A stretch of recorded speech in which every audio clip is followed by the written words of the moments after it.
Basketball Manitoba podcast, we have Burke Toews. He's a professional basketball coach in Japan, where he's been living for 30 years. He played professionally in Canada with the Winnipeg Cyclone, in Germany, and in Japan. He played 5 years for the Wesmen, where he was Great Plains first team All-Star 2 times, as well as All-Canadian honorable mention. As a coach in Japan, he coached middle school and high school for 7 years, winning 4 league championships. As a professional coach, he won a B League Second Division championship, has been to the First Division final 3 times, has had 11 players play on the Japanese national team, 4 of which won silver medals in the 2020 Olympics. He's also had a player move on to play in the WMBA, and he's been named 2-time Coach of the Year. Burke, welcome to the podcast. Thanks, Darcy. Good to be back here in the Peg. You sure about that? Come on now, you can be honest. You know how it is with Winnipeggers. We're allowed to trash our city. It's perfectly fine. No, I don't get back much, so when I get back, it's a real thing for me. So, well, absolutely. I mean, like you said in the intro there, you've been living in Japan for 30 years. Yeah. I mean, that's home for you now, right? Yeah, it is home. I never anticipated it would be home, but it just kind of developed over time that way. And at my age, it's really hard to imagine, let's say, finishing off my retirement years back home in Canada, wherever it is. It's I do miss Japan when I do leave it once in a while. I miss food and friends and family, but yeah, it's home. Yeah, no, absolutely. I mean, you mentioned food. I've been to Japan about 3 times, maybe 3 times, and absolutely food is way up there for me. I've tried so many different types of food in Japan, and I always tell people, I say, you know, if you're going to go there, that's the one thing that'll surprise you, is that you're going to eat some of the best food that you'll have anywhere. Yeah, the quality of blown food, away. I mean, they have everything that you would think a North American city would have. Mm-hmm. But again, the quality is incredible. Attention to detail. Yeah. The only thing is, maybe for a lot of foreigners when they go there, it's the portion size that's yes. But well, that's why I always send my friends who go out there, I just say go to Koko Ichiban, because you will not be disappointed in the portion size there, because they give you like massive bowl of rice, chicken, all sorts of stuff. But yeah, for the most part, I totally agree with you. It's like the portions are very, very different. Yeah, a lot of our imports who come over, in the men's side at least, the women's side don't have imports, but the men's side, they often lose weight in that first season. Yeah. Not on purpose. They're trying, but no, I could totally see it. Yeah. So I wanted to jump into this. So it's weird because, you know, most of the people I've interviewed, I either know them personally, I've heard of them, or I know people who know them very closely. But yours was a little different, because the first time I actually heard about you is so weird. Is you know, I made a friend who was studying here in Canada, and he's Japanese, and he actually was studying English, and then we became buddies through the basketball thing, and then he was like, you know, we're talking. He went back to Japan, and he's in the basketball world, right? And so he's like, he wanted to do an internship in an English-speaking country. So I actually got him hooked up with Basketball Manitoba. At the time, I was working with Winnipeg minor basketball, and he's now, you know, so we're buddies. And the first time I hear about you is he tells me there's this guy that's, you know, from Winnipeg, and he coaches over in Japan, and he's a coach out there. And I was like, oh, really? But then when I asked Adam, of course, Adam knew who you were, but I just didn't know about you because, like I said, for the past 30 years, you've been coaching in Japan. Yeah. So that's kind of my first kind of exposure to you. And then from there, I actually saw you on some videos when Adam was pulling up some old Westman videos and stuff like that. And he's like, oh, there he is. So that's kind of my first memory of you. But I'm curious, you know, what's your first memories of basketball? You know, how'd you get involved in the game? You know, where did you first play it? Who were you first playing with? I'll tell you all that stuff. But first, you got to promise me to go to Adam and have Adam burn those videos, please. Why? Okay. First of all, I agree. But it's not because of the basketball play. It's definitely because of the hairdos, man. Well, that in itself is an absolute embarrassment. But it was what it was. The short shorts, the long hair was my own thing. Yeah. But well, you definitely look like a guy from the late 80s, early 90s. I mean, what can you say? You were a man of your time. Yeah, right. As far as basketball for me, I was a late starter. I played ice hockey here, played like AAA hockey. It was my main sport. And in fact, I think the first time I touched a basketball was, let's say, uh, first year, no, grade six. Okay. And one of my best friends was is a guy by the name of Grant Nielsen. His dad played for the Winnipeg Blue Bombers, legend guy. We were pretty tight and very competitive. And we went out to the playground. He had played basketball. I'd never touched a ball. And we played one-on-one, and he just trashed me. And it was some fire went off in me and that I just couldn't let this go on. And I practiced. I didn't like the sport really, but I practiced just to beat him. And I got good quickly at it. And I did beat him.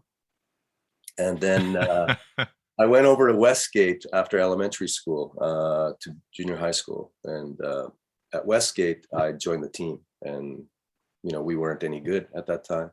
But it just grew from there. I really grew to love the game. And the roots of my basketball career are very interesting. I think there's been a lot of detours, but that's where the first time I learned to love the game. So am I right to assume that you're very, very, very competitive? Yeah, I mean, you started playing a sport because you wanted to beat your buddy, and you said you didn't even like playing it, but I got to beat this guy. Yeah, I'm very competitive without a doubt. If you go back to those black and white videos you were talking about, then you get past the hair and the tight shorts and the fact that I could only go right. Probably the first thing you'll notice is like 40 minutes of hard play. But that's, I guess that is something that I always try to impart to my players, that level of competitiveness.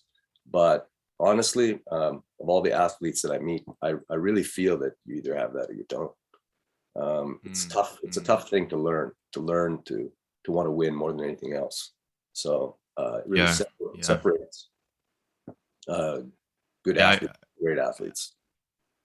I agree with you, because that is something that I think you can learn, but the people who have it kind of built into them, it's just a different thing. So you can learn to become better at it, but the people just have it like innately. It's again, like you said, it's going to drive you to beat up on your friend and then end up living in Japan for 30 years and playing professionally and doing all sorts of stuff. We like every coach, we design our practices to mimic a highly competitive situation. So time and score and little things like that. And those do help players, learn how to compete at the highest level. But I guess my point is, you can see special players that have that gene, so to speak. So absolutely. So you mentioned you went to middle school at Westgate. Did you go to high school there as well? Yes, I did. Yeah, that's the school you graduated from. That's the school I graduated from. Yeah. So how was Westgate back in your day?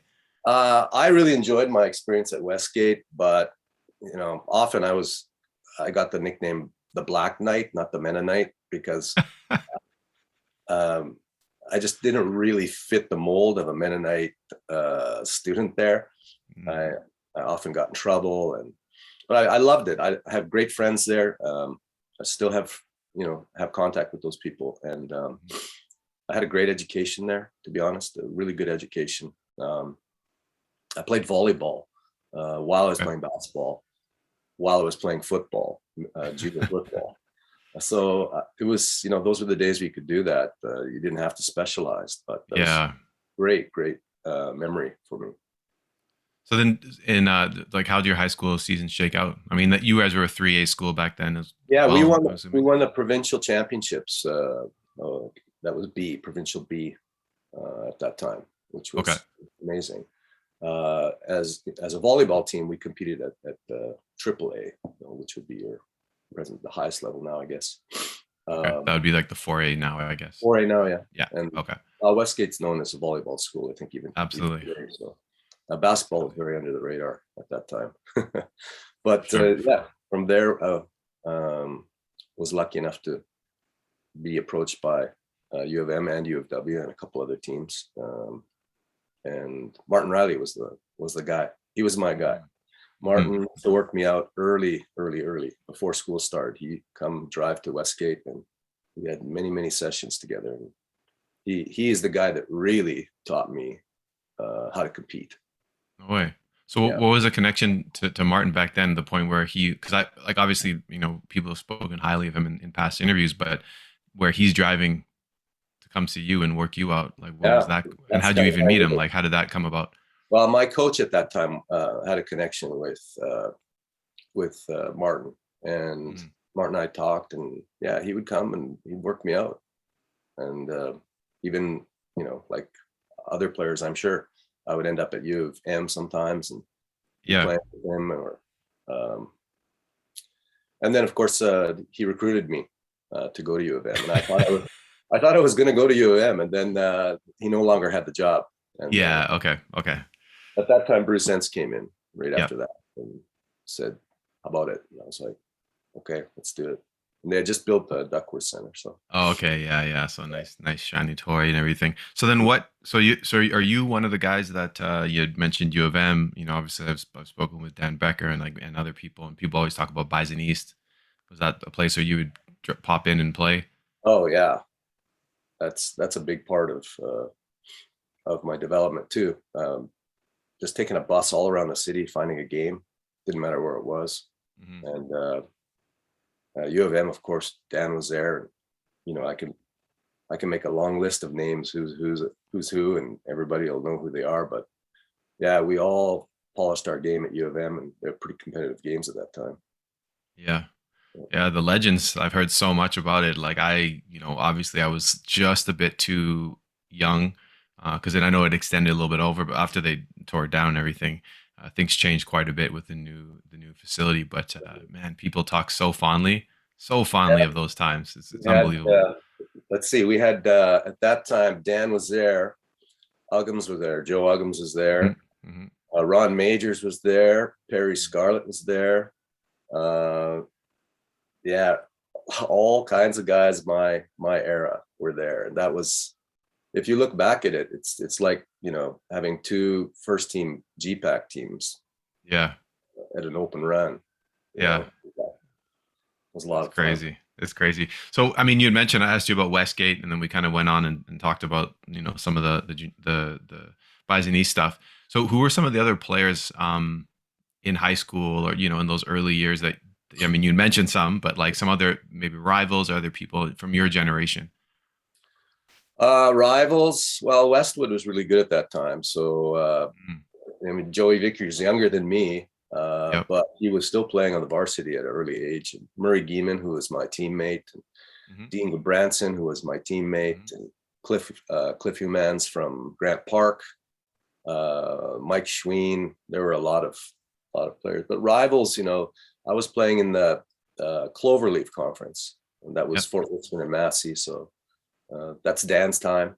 Yeah. Um, I wouldn't say I had one particular rival, really. All the rivals were when we went to play pickup at the Bison East, I'd say. You know. Yeah, yeah. No, for sure, for sure. I mean, I knew most of the names that you mentioned there. So, Yeah. I actually think I saw Dean on Saturday. Mm-hmm. Did I? Was it? I think I saw him on Saturday. In any case, so I mean, we kind of talked a little bit. You had mentioned you said your coach. You didn't name drop, but I mean, we also mentioned uh, you working with Martin as well. Yeah. So you obviously had some mentors, right? Yes. People who kind of guided you. I'm sure there were some of them were at Bison East. I'm sure obviously you had met like peers who were pushing you and stuff like that. But who were some of those early mentors besides the ones you may have mentioned already? And then maybe talk about some of those things that they may have taught you that you even try to, you lived through your career, but then now you maybe even pass some of those same messages on in your coaching. I would say the most impactful would be Martin, uh, simply because we thought alike. He's a grinder. He's a guy that gets in the gym, and he's his biggest critic, Mhm. uh, almost to a fault. But you can't mess with the results, and he got results. And also, you know, uh, he was very specific in how he taught me things. Like his attention to detail with skill work was really good at that time. I'd never met someone that paid that much attention to skills. And I, as a player, had big holes in my game for sure, but my focus was on skill and was on competing. Martin was the biggest impact. I would say I played for Bruce Ents 1 year.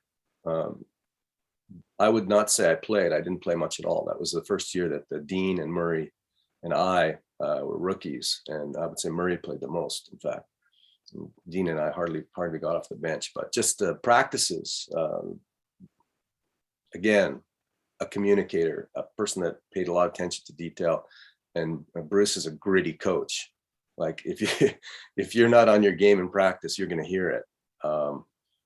But learning a lot from him in practice, and then obviously Bill. Bill was as a college player, I felt like I had a really good coach at that time, and I would say, the obvious things about Bill are that he's super organized. There's a team philosophy. There are team rules, which are all standards today. Nothing revolutionary, but we felt like we were part of a real program.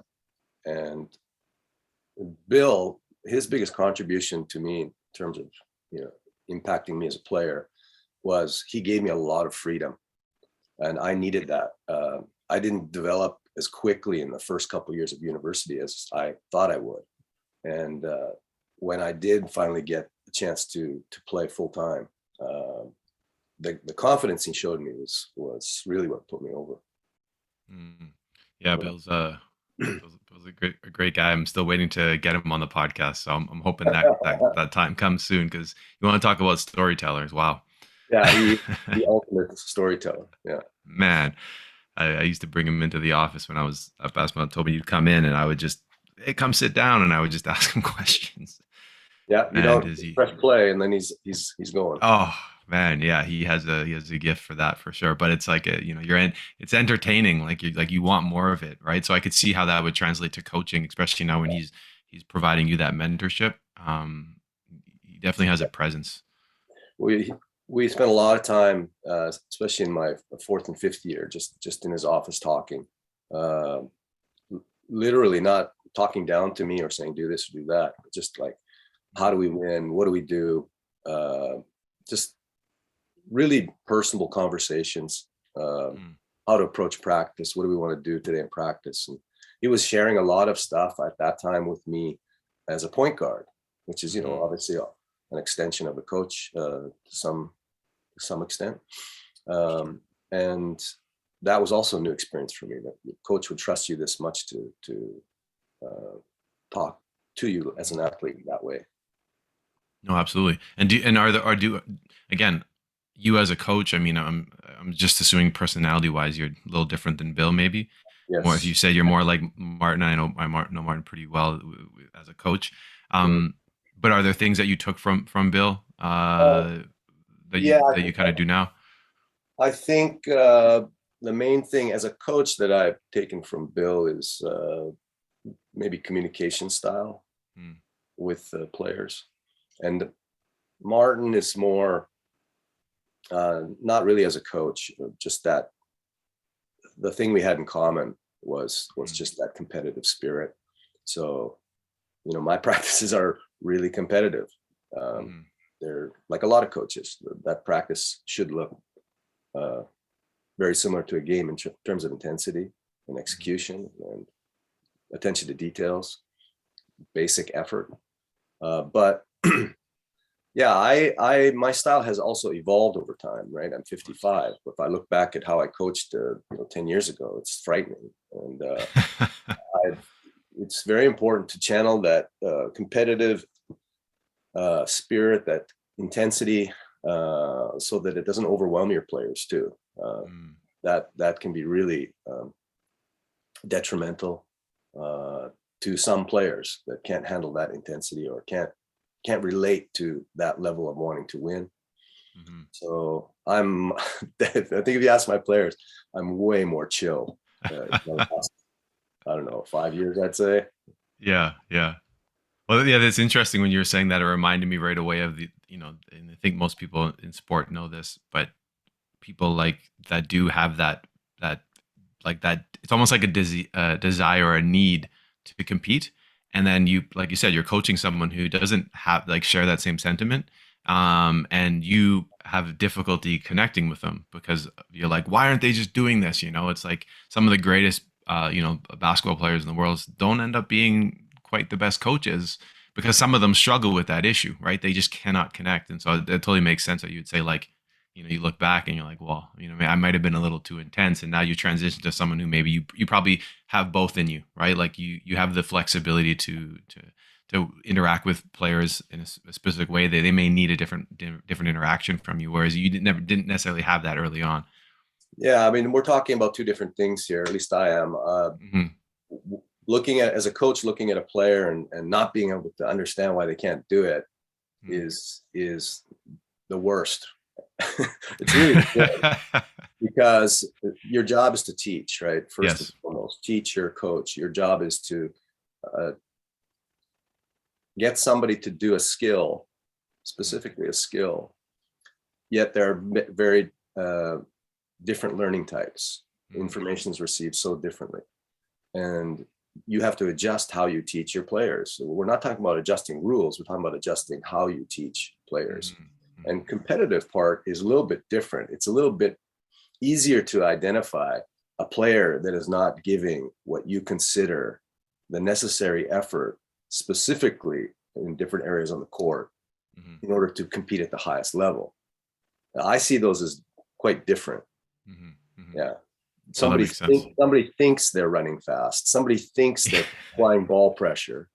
Somebody thinks that they are being physical enough. Yeah. But they don't quite have it yet. And that's something that you can teach also to a degree, and you can be specific in how you teach that. But they're the ones that have to do that. And it's to me, it's different than finer skills. Yeah. No, for sure. No, I totally get it. So I just want to get back now. See, I said we're not going to go into now coaching stuff, and we're getting in the weeds. I love that stuff too. But I want to bring it back to you mentioned early on. Obviously, Martin was working you out. He had the job at U of M. For people who don't know, he no longer had the job for U of M, even though he was recruiting you. And obviously, if he was there, probably say 9.9%, you would be going to. You would have your career would have taken place at U of M. But you ended up at UW. You had Bruce Enns, you had Bill. So you already explained how you got there, but I'm curious, you played 5 years. You probably had some pretty memorable moments. So what are some of the most memorable or meaningful moments kind of as your time as a Westman? Well, honestly, I would say one of my most memorable moments, I was not even on the court. And that was that first year when we had Gord Tucker, Art Coop, Perry Scarlett, Maurice Seals, Johansson. Did I say Parker? Willie Parker? I don't think so. Yeah, these were the guys that were playing. Yeah, in front of me every day in practice. Man, I learned so much from Scarlett, who's even today a close friend of mine. So much from Willie Parker, especially defensively. And the most memorable moment, I wouldn't say most, but a memorable moment would be when we went to Alberta and won the Golden Bear Invitational. And again, I'm on the bench at that time. Okay. But that was just beautifully executed basketball, team basketball, with an emphasis on defense, of course, being the main part of that philosophy, that everything comes from defense. And then the talent, the IQ level of those players was incredible. So that tournament, we were just, as a young player who was clearly not at that level, it was really a turning point for me. I wanted to be one of those guys capable of playing that way on the court, and I was not, but it was motivating. And I would say, yeah, go ahead. No, go ahead. I can't say one particular game. Like winning the Westman Classic was big. Getting recognition, I was MVP once. That for me, I was so happy to have a team achievement coupled with an individual achievement like that. winning the Westman Classic. And then, I would say just battles in the GPAC. We had very few wins against Brandon over my 5 years, but we had a couple. Those were huge. Battles with crosstown rivals, always good. Me going into Bison East in a playoff game and seeing all the fans with mops, like this, trying to replicate my. Oh yeah, come on, are you serious? Oh yeah, and then calling me by my middle name, which is Myron, which is a real bad name. And they're just going up and down, Myron. No way. They actually had mops. You're dead serious. Not a lie. There were fans in that Bison East gym that had mops, and I thought that was kind of funny. I mean, I really, as a competitive person, I really enjoyed that. Sure, for sure. It's the kind of attention you want. It's pretty funny. Well, I'm laughing pretty hard here because I'm like, well, I did, we opened up the conversation. You're like, hi, those, I want to take back all that. And now you're telling me that they literally were making fun of your hair back then. Cause I was like, oh, you know what? That seems like an appropriate hairstyle back, late 80s, early 90s. That seems okay. There's no time for that haircut. But so this is just where'd you, okay, so now we got to talk about this. Why'd you have your hair like that? Where'd you get it from? I don't know. There's not a story behind everything. There's just bad judgment. Oh, so no one told you otherwise. Okay, here's the better question. When did you cut it? I cut it a couple times, but I would say when I graduated university, I think I was thinking about getting a job. Yeah. Happen next. So that hair is a lot of people who remember that time, those 5 years, our team or GPAC basketball in general. That hair has a bit of a place in history of its own. What's the first thing that stands out for sure? Both of my boys were absolutely flabbergasted to see that. And, yeah. Well, so what I was going to say before, when you actually were talking about and asking you one of your most memorable moments is saying you didn't play. And then earlier on, you did reference, in high school, you worked on your game a lot. But then you also mentioned in college, like you said, you weren't kind of up to the pace of being able to play right away. Obviously, there's some very good players ahead of you, but you just weren't there yet. So can you talk a little bit about maybe some of the work that you put in, from year 1 to year 2? I'm assuming a lot of it took place at Bison East. But again, obviously you may not have specific memories, but just kind of like an overview of like, you saw college, you're like, okay, I got to work way harder. I got to get way better. Were you in the gym every day? Was it just like, an obsession? Like, can you talk about that a little bit? Yeah, an obsession, you could say.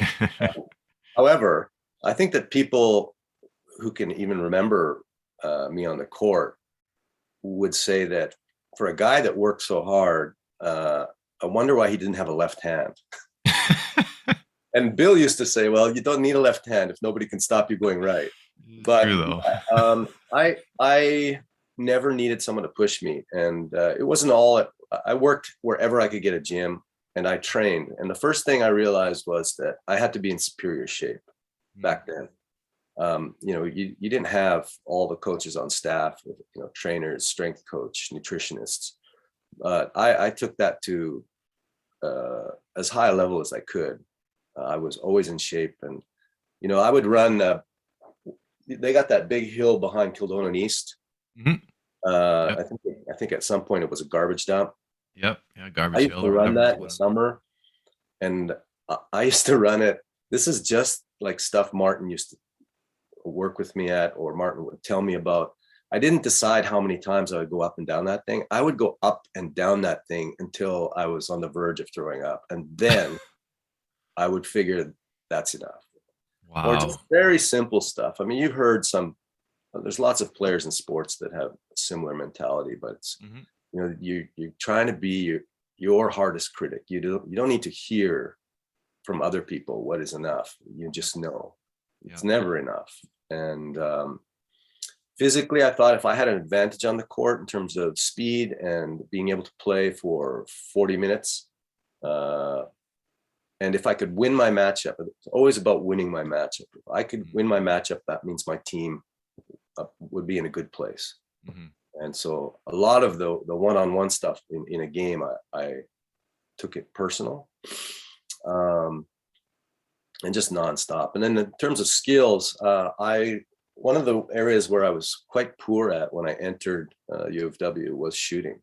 I thought I was a good shooter, but I was not a consistent shooter.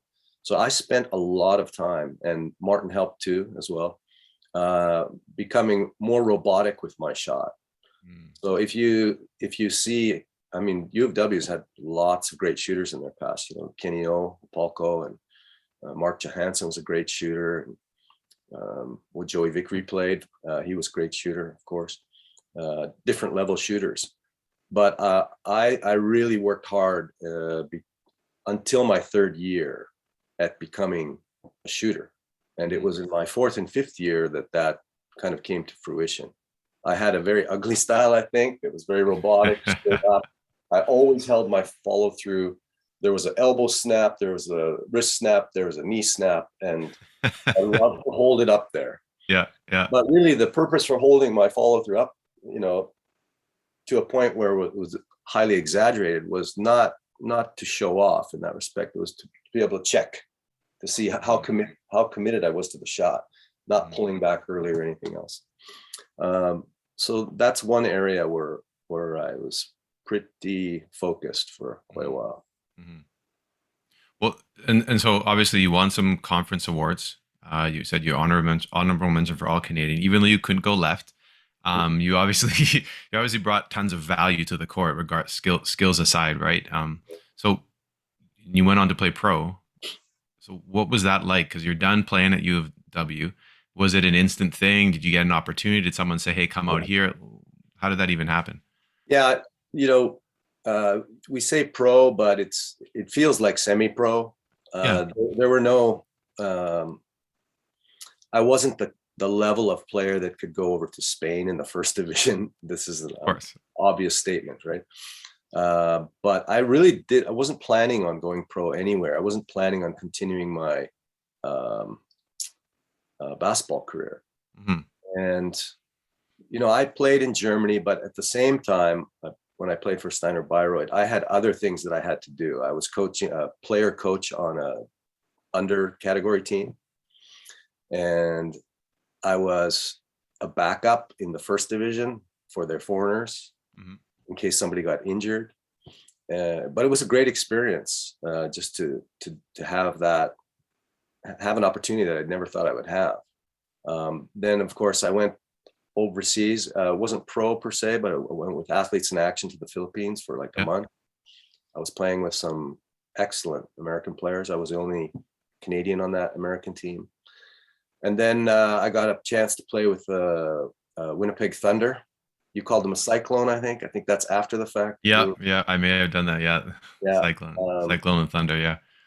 But again, you know, just finding it hard to get proper playing time, adjustment for me mentally, adjustment for me athletically, and although I would consider myself a good athlete, and then I had Henry Bibby as a coach, which was, you know, every day was a story with Henry. In fact, Henry Bibby, I was on the bench during a game, sitting next to Henry, and in the middle of the game, Henry leans over to me, and he says, you know, he called me B. B, you should really think about coaching.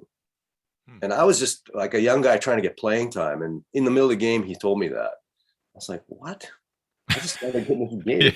Yeah, exactly. Like, no, like he goes, you're young. You know, you probably can chase this thing only so long. You understand the game. You've got a good work ethic. We should get a head start on coaching. And that went in one ear and out the other. Like I was not ready to receive that information. So and where were you playing at that time? That's with the Thunder, Winnipeg Thunder. Oh, okay, that was the Thunder. Okay, perfect. Yeah. In fact, that conversation took place in Winnipeg Arena. So, no way. On the bench. And then I ended up in Japan for 2 years, playing for a company team there, electronic company team. And I was one foreigner, and the other foreigner was like a 7-foot guy from China. That was a great experience, but I didn't speak Japanese, obviously, at that point, and I got a little frustrated with Japan in general. It wasn't a love at first sight thing. In fact, I remember taking off after my second year. They asked if I wanted to resign, and I really did not want to resign. And I remember taking off from the airport, flying over Osaka, and looking down and saying, I'll never come back to this country. I will never come back to this country. It's just because it was I'm a prairie boy. I'm a flatlander from Winnipeg, and it was just too much for me. Yeah. Not being able to communicate was the biggest thing. But yeah, and here I am 30 years later. That's wild. My wife is Japanese. My kids are dual citizens. I can't imagine living anywhere else. That's so crazy. So then, but you kind of said, I ended up playing in Japan. How'd you even end up out there? Well, that's a long story, and I don't think we have time for that story, but it's a very, I'll give you the Reader's Digest version, which means to young people, Reader's Digest version is short. Yeah. Cole's Notes as well is another one. Yeah. Get with it, geezer. So I'm in Japan. I went to Japan actually first to teach English. Okay. I got a job when I graduated university. There were just not jobs for people like us that year. Mm-hmm. We went into the university. They said Bachelor of Arts will get you some kind of job. But we came out and there weren't a lot of jobs. So I took this job, fly over there. I have this job for 1 week. It's in Tokyo. I come out of my classroom one day, and the secretary says there's a call from a electronics company in Osaka, and they said that they want to talk to you. And I'm like, what? And I get on the phone, and it's someone from the marketing department, international marketing department, that's asking if I want to try out for their pro basketball team. And I'm like, what? Yeah, what? So I go down to Osaka on the weekend when I have time off. I haven't played basketball in ages, touched a basketball. I'm not in great shape. Yeah. Not in basketball shape. I go down there and I absolutely kill it. Like I killed it, and I have no idea how. They asked me to come the second day to practice. And the second day was not as great, but I'm playing better than I should have been at that time. Mm-hmm. They had me staying in this nice hotel. They drive me back to the hotel. They say that we're going to have dinner. I go up. We went straight to have dinner. There's a translator there. There's a head coach there. There's a person from the marketing department there. They say to me, we would like to hire you. What do you want? This is just post bubble economy time. So there's a lot of money. Yeah, a lot of money. Yeah. Yeah. But I have no reference point. I don't know what to say. I don't have an agent. I'm not a pro player. And I just kept thinking, like, on my feet, like, okay, whatever I'm making now, I'm going to at least double it. Yeah. Right. So I said a number, and they said, yeah, sure. It was too quick. And I was like, I should have said more. Damn it. then I started adding stuff like, I need an apartment. Yeah. I need a car. I talked about bonuses. Suddenly I'm, Jerry Maguire just running the show. And it all worked out. They just gave me everything that I wanted. And I went back up to my room and I called my family first thing. You guys are not going to believe what happened to me.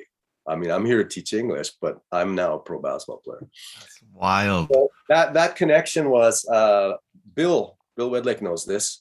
One section, they have an international trade section, and in that international trade section, they're not just trading electronics. They were importing Granny's turkeys. Granny's turkeys? Yeah. Absolutely. And the connection they had was with a guy in Manitoba. Okay. They asked, because they had the connection with Canada, they wanted a Canadian player. Okay. They asked that guy to contact someone. That guy knew of Bill Wedlake, called Bill to ask him if he had an appropriate player to play at this level.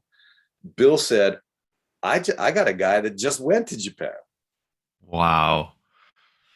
Yeah, it's pretty That's wild.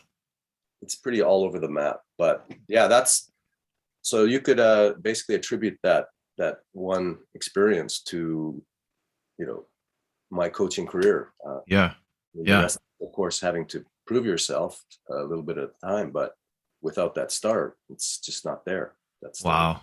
That's wild. That's a wild, like, and this is why these, because I've obviously heard some pretty interesting stories. This one being one of the more dynamic ones when it comes to how you ended up playing pro. I mean, I did not expect that. I thought, hey, you went, like, someone told you to go over there. I thought it'd be one of those, but come on now, you get a I'll, phone call. I'll give you one more then, since we're into Let's do it. storytelling. Let's do it. So I'm teaching high school at international school, and I did not have a education degree. As I said previously, I had a Bachelor of Arts, but while working and being a dad and everything else, I got my teaching credential 2 years from an Australian university. Okay. So I got that credential with the intent of getting a very stable job, not an English teaching job, at an international school, which is very, very good place to work in general. More people should look into that who are in education, because the package that they give you is excellent, expat package. Mm-hmm. So I'm teaching there for about 7 years, coaching at the same time. And in that city, Kobe, they had a new pro franchise that started in the second division. And a pro coaching friend of mine who had just won a championship suggested me to the new GM of that team. And he literally came to the school to talk to me, to kind of vet me, to see what I knew and what kind of person I was. And I went from coaching high school to coaching second division pro like that. Wow. And that first year, there was a Korean coach I had met years ago, and he's won many championships. And he told me there are 3 keys to winning a championship. And he said, number 1, you have to be a great teacher. Well, that's no secret, right? Number 2, you have to have really good players. And number 3, he said, you need a lot of luck. Like a ball bouncing here, no injuries or things like that. But he said, of the 3, the most important, great players. He didn't say being a great teacher. He said great players. He said great players. Yeah. So on this team, I got really good players. I was lucky enough to have the budget to get really good players. First year in that division, we ended up 3rd, and the second year we won it all. So we got promoted to first division, and that was my route to first division. Wow. Yeah, that is a wow kind of story. That's wow. So then I have to fill in one gap here. So we left off. You played pro. You're flying out, looking down at Osaka, being like, "That's not happening." So how the hell did you end up back in Japan? Yeah, some of it wasn't just one thing. I had a girlfriend there, and then the other thing was, I wanted to have a language skill. I wanted to master Japanese somehow. And I thought I could do that. Not master it. I'm not saying I thought I had the confidence to master it, but I thought that was a good goal. Mm-hmm. And ironically, I have never coached in my native language. No way. I have never used a translate. Wow. I coach 100% in Japanese. I'm pretty sure. There's one other guy, the coach of the national team, a good friend of mine. We're the only ones that coach in Japanese. Really? Yeah. So I often wonder how much better a coach I could be if I had all of my vocabulary at my disposal. If you think about it, just as a number, if you have, let's say, a normal Japanese person has 100,000 words at their disposal in their pocket, well, I've got like what, 3,000 or 4,000, Hmm. I don't know. Hmm. Like Hmm. it's really something that I would love to do, but I just haven't had the chance, you know.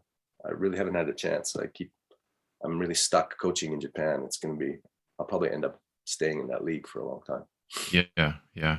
I'm sure you might get some opportunities to give it a try, and I'm curious to see because I've I speak French, English, and oddly enough, I was studying Japanese for a little bit, and I was getting decent at it, like not good, but um, so I understand the concept of communicating other languages and how limited you even when you can converse like it's a normal conversation, you're still limited. Like Yeah. there's still these pieces that you just don't have, even if you're really good at it, because it's not your native language. And it'd be curious to see how much your experience changes, your perspective changes, and all of a sudden you're just coaching English, just like everything's in English, all the players in English. I'm sure your experience would be vastly different as well. Well, that's what I mean. Basically, is that my experience would be different. So, Mhm. in effect, my player's experience would be different. Exactly. But there is an advantage because I maybe do not have all those phrases and words at my disposal. Uh, the way I coach is very quite black and white. So my players often say that they understand clearly what they're supposed to do. They understand what their role is. Yeah. That is also by virtue of the fact that, you know, I don't have to. Not everything is kind of convoluted, or I don't have to overcoach, over talk. True. True. So Yeah, because it's just like, oh, let me just get this point across, right? Where when like again, you and I are talking, I mean, you might throw in a little bit of insight, or you're thinking about something, you might say something like, "I don't worry about that. I was just thinking out loud," or like all these other little things that we do in our native language. That makes sense. yeah. Totally makes sense. All right, so we're kind of coming to an end here. I have a few questions before we wrap up, though. So, I kind of asked you about your most memorable moment as a college player, but now as a coach, what's your most memorable basketball moment? I have two. Yeah. One would be that first championship, moving a new franchise from second division to first division. That was big. And then I would guess um, the second one would be, it's not one moment, it's not one game, it's not one championship, but my experience with this team, the Fujitsu Red Wave, women's pro basketball. This will be my 7th year with this team, and I'm about to sign for another 2 or 3 years, depending on negotiations. But just coaching these women overall, and the buy-in that I get from this, not just these women, but the company. Fujitsu is a massive company in Japan. It's world famous. It was sponsored the Olympics. Just the support that I have, it's really helped me become as good a coach as possible. I've got the support. My players are incredible year in, year out. We try to do our best, obviously, to find skilled people first, but we put a lot of emphasis on character, people that we know will fit, kind of like a Popovich thing. Like, you bring in maybe not the best player, but they're going to buy in, and they're going to work well together. Mm-hmm. And just the effort that I get from players, Japanese players in general, men or women, but especially women, the effort I get is above anything I could expect. Mm-hmm. So to be coaching at 55, I've got more years to coach still, but I feel very fortunate. And this experience I'm having now is memorable, Mm-hmm. depending on the day. Yeah, yeah, of course, of course. Yeah, Well, yeah. And you'll yeah, need to of ask course. my players too. I'm sure they got a different perspective, but yeah, it's been great. Well, it just sounds like a very fulfilling position, and for you to now acknowledge that in real time, I think that's so important. People often, they like you said, it's not necessarily over yet, but to be grateful, like what's happening right now, I think that's super important. Yeah, So I have a side question though about women's basketball, because I know the men have imports. Why doesn't the women's side have imports? women used to have imports. there used to be like high profile imports out of first division college in the States, girls, they were all centers because Yeah. now we're talking quite a few years ago. I never coached an import in Japan for women. I've coached men's. I've coached Robert Sacre, who went to Gonzaga and played for the Lakers. I coached him and some other players. But women, at that time when the imports were in the league, they were just dominating. They were scoring like 40 points or whatever. Okay. I think you could have 1 or 2 at the time. I'm not sure if it was 2. Yeah. And they thought that it was not good for the development of the game. I wanted to give more and more chances to even smaller center players to develop. And that's the main reason. Every year at coaches meetings, we have talks with the league about bringing imports back. In fact, the talk was we would do it after the Olympics. And, then our national team girls go and win the silver medal against the States, and it's just perfect time. But COVID, like everything else, COVID's got a big impact on a big. It's a problem. For sure. For that. It could be done. It could be done easily. But right now, I think with the level of Japanese ball in the world, in terms of world ranking, they're in the top 7, I think, right now. It's not a priority. Yeah. Yeah, no, that's interesting. Yeah, that makes sense. That makes sense. Totally makes sense. And I know, like, I've seen Japanese basketball generally is just played at this different pace, I would say. I've played pickup out there and stuff like that with some decent guys who are semi-pro or like lower level pros, and then I've obviously seen the women's game. I'm big in the 3x3 world and the national team Japan have some really good players, but just the pace and the style that it's played at. I mean, it makes sense. Like, you've developed, almost managed to develop a style, and I wonder if the import players were never, if they're always there, if that same kind of success would have been had on the women's side, right? It may indeed have limited it because, like you had mentioned, having a player who has to play as a forward or a center, you're going to be smaller or whatever it may be. You're going to have to develop a different style, right? And if you're always replacing with, women from the United States, it might have limited it slightly. What are your thoughts on that? Well, no, I think both work, to be honest. I think if we had a center player, like we have centers, right? Our girls, the biggest girls in our league at center are like 6'3", 6'4", max. Yeah. 6'2", 6'3", 6'4". Or, Toyota's lineup, they've got a huge budget for players. So their lineup at the 3, 4, 5 is 3 girls who are 6'2" and athletic. And so it's not like there's not size, but when I just took one of my players over to play with the Washington Mystics, she just signed, my point guard. She's tiny, right? But she's the fastest thing. She was the fastest player at the Olympics. She set Olympic records for assists in a game. Yeah. But on that team, they've got 3 girls who are 6'4", 4 or 5. So yeah, I think it works. It's fine if we have them. It's fine if we don't. That's all. I mean, either way. Yeah. My son played pro in Japan. He's a point guard. And there are 4 imports on each team. And they allow 2 on the court at a time, and you can have a 3rd if they're naturalized. Okay. So yeah, imports is without imports in that B League, which is growing exponentially, there's not going to be any success. A lot of people aren't going to go to watch. For sure. That makes sense. Okay. One more question here. Well, and then a piece of advice. Funniest basketball story. Well, I thought I told it already. Which one was that? The hair? Oh, hey, easy there, Darcy. No, Henry Bibby. Yeah, but that was kind of insightful. That was kind of like one of those moments, like you said, you said it went in one ear, not the other, but you still remember it. So obviously it lingered. Insightful is the wrong word. It was painful at the time. He was right though. Funny. He wasn't wrong.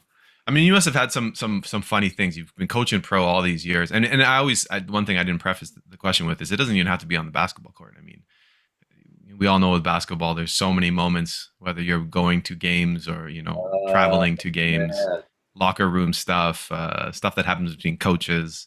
I mean, you are in a country where, I know you speak Japanese now, but you're a foreigner. There could be some things there. Um, Anything that comes to mind? You know what? I actually joke. Uh, I don't look maybe like the kind of guy that jokes a lot in his job because of the whole, wanting to win competitive. I don't think that's any different than, you know, higher coaches coaching pro or college. I think a lot of people are focused on being competitive, but I joke a lot in the most at the most inopportune times with my team. Like if we're in the middle, we just finished the finals. I lost again. We lost again. I'm a 3-time loser. Been to the finals 3 times with the women and lost all 3 times. But we were in the finals like a few weeks ago, and we're playing against Toyota. There's about 10,000 people in the Olympic Stadium watching this. And I walk into the huddle, and I can just tell that the players are rattled. It was a close game, but they were rattled. Things were going south quick. And I just sit down as I usually do on my chair facing them. And I just paused. I look around. And I just said to one of the girls, "Did you get a haircut?" And the girls were just like, they took a moment and then they all started laughing. They thought it was pretty funny, right? But Yeah, it yeah, was something to break the tension. And she said, yeah. I did get a haircut. And then I said, "That's good. Okay, now let's get back to what we need to do here." But those kind of things. I don't have one particular moment. Fair, fair. I don't have moments like where I was kicked out of a game and booted a ball across the. I don't have any things like that. But yeah, you should have given me more time, Darcy, to come up with something good. Sorry, man. Hey, no, it's all good. Like I said, that is not the point of this podcast. The point is us having a conversation. If something comes up, it doesn't. It's all good. I've heard 2 coaches getting hit in the ball face as stories before. Oh, Bill being one of them, by the way. yeah. Standing on the sidelines during warm up, and another player on the Bisons whipped the ball in his face unintentionally.